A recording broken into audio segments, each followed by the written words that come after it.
Let's talk about our first main topic of the week. And that is a new rule that has appeared at North American events. So I think the first way this was kind of brought to the public's attention was Kieran Farah told the story on his podcast of exactly what happened to him, one of his rounds at Toronto Regionals. Is that what it Yeah. was, right? That's kind of where Yeah. people first started talking about this.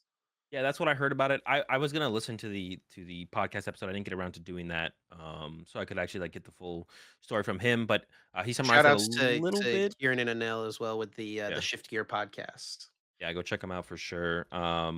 But when it got brought up to me, he was in my chat. He actually came through in my chat either at that point or sometime after, but, basically, what he said, I don't think I'm gonna get anything wrong here, was there was I assume they got deck checked.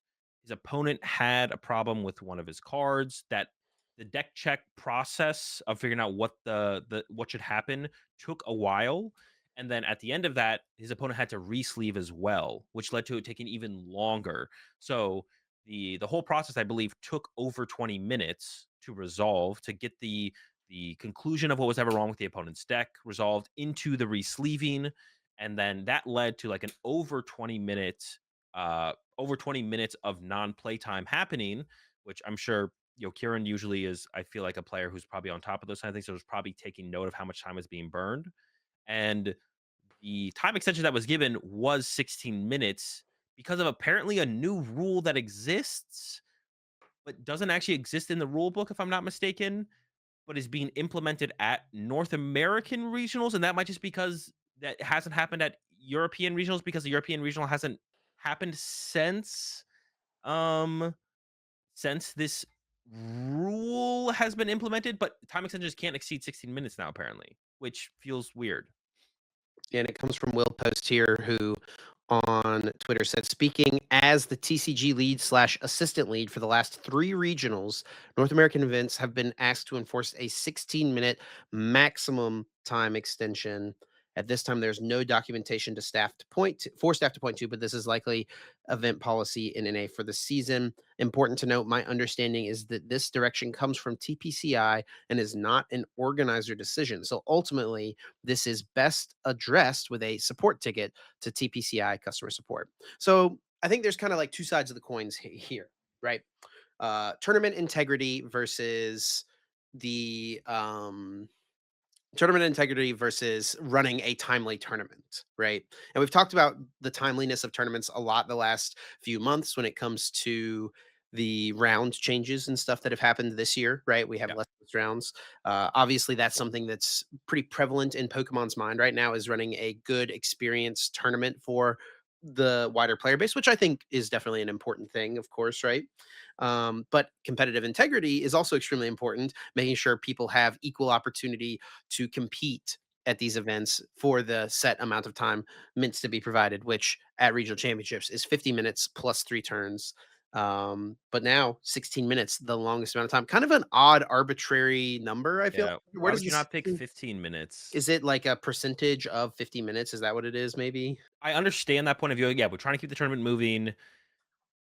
So let's say they want a 16-minute max time extension, then these judge call dude, some of these judge calls take how do people end up I've never had, I don't think, like a 10 the longest time extension, I can't even remember the longest time extension I've ever had. I can't be more than a couple minutes though. I will tell you.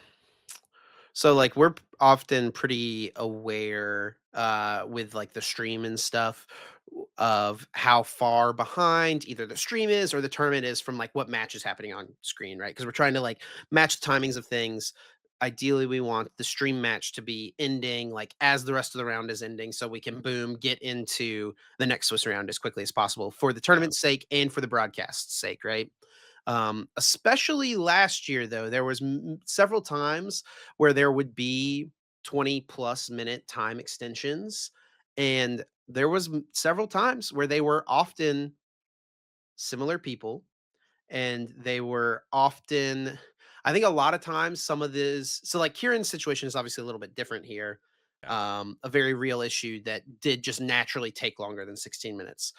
Sometimes these judge calls take as much time as they do because players continue, they know their right and ability to appeal up the chain of command And even though like a ruling probably should be one way, and they probably deep down know the ruling should be one way, they want to They push within, it. and they're within their right to Yeah. push it up the chain of command and try to get as many people as possible to like weigh in on their situation. That I think is what happens probably in 90+% of 20+minute extensions is players pushing it up the chain of command for a ruling that really should have not taken nearly that long. And but it still feels like that process of the judges coming to a determination on what the result should be takes too long sometimes. So, um, there's not much that I would say that the players need to do. The judges just need to be. I think it's just fair for the judges to be just to get to the end result faster. Like, it's, if we want to have the maximum time extension to be 16 minutes, then you just got to get to that end result faster. Because I feel like some of these things, it should. I don't understand how some of these things take so long. If even if the player is appealing on appealing, I feel like the judges are just trying to be too nice, or maybe they're just like told or like taught to de-escalate the situation and like spend that extra 5 minutes making sure that the players all feel comfortable about the situation. Bro, if the player gets out of hand, just kick him out of the venue. I've heard some stories sometimes of some stuff that players have said, and I'm like, how was this person not DQ'd? Like, I would have, if I was the judge in that situation, I would have been like, this player needs to be DQ'd. What they just said to the judge or the other player is absurd. Like, how is this player still allowed in the venue? Like,